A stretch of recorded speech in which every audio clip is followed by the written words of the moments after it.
కథలు భక్తితో శ్రద్ధతో వినాలి. గోవింద అన్నప్పుడు గట్టిగా గోవిందనామం చెప్పాలి. ఈ గోవిందనామం దేనికోసం అంటే 3 పరీక్షలు పెడతారు ఈ స్వామివారు.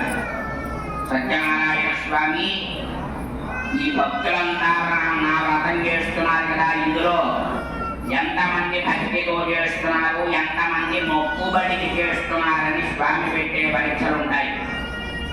అందులో మొదటిది నిద్రాదేవతను ఆవహింపజేస్తారు స్వామి. విపరీతమైన ఆవరణలు, మగత, కళ్ళు మంటలు, నిద్రలోకి జారుకుంటారు. రెండో పరీక్ష దృష్టి మార్చేస్తారు. కలశ తప్ప మిగతా అన్ని చూస్తాం మనం. కలశ మీద దేవుడున్నాడు అన్న సంగతి తెలియదు మనకి, దృష్టి మారిపోతుంది. ఇక మూడో పరీక్ష మనస్సు మార్చేస్తారు. ఎన్ని గంటలకి ఇక్కడికి వచ్చాం, ఎప్పుడు వ్రతం అయిపోతుంది, ఎప్పుడు దర్శనం అవుతుంది, ఎప్పుడు ఇంటికి వెళ్ళిపోతాం. మనస్సు ఇంటికి వెళ్ళిపోతుంది, మనం వ్రతంలో ఉంటాం. మనస్సు ఎక్కడెక్కడో తిరుగుతుంది. ఇదే మాయ. ఈ మాయంతా పోవాలి అంటే గోవిందనామం ఒక్కటే కరుణోపాయం.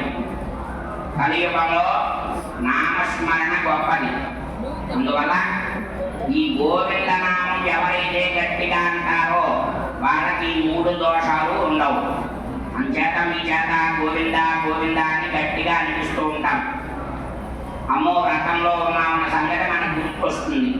అందువల్ల గట్టిగా అంటూ ఉండాలి గోవింద.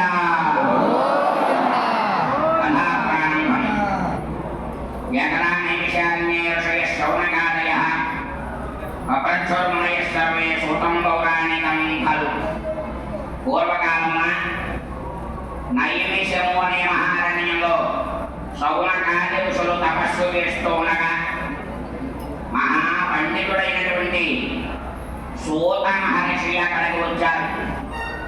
ఋషులంతా నమస్కరించి సూత మహానుభావ, ఏ పుణ్యకార్యం చేస్తే మానవులు చేసిన పాపం పోయి మానవులు పిల్లా పాపలతో అష్టైశ్వర్యాలు అనుభవిస్తారో అందులో మీరన్న పుణ్యకార్యం తెలపండి అని అడిగారు.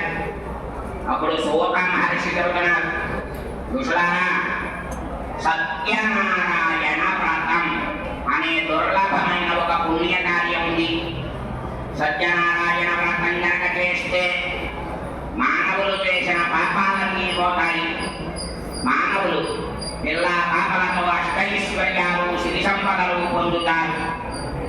ఈ సత్యనారాయణ వ్రతం ఎవరైనా ఎప్పుడైనా ఏ రోజైనా ఒక్కరే అయినా సరే ఈ వ్రతం చేసుకోవచ్చు. భక్తి ప్రధానంగా ఉండాలి.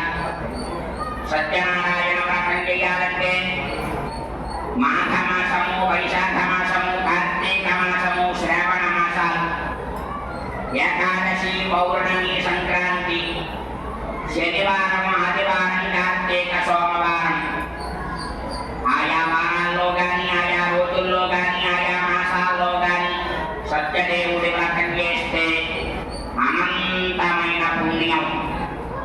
ఈవేళ 2 కలిశాయి. కార్తీక మాసం స్వామికి ఇష్టమైన శనివారం.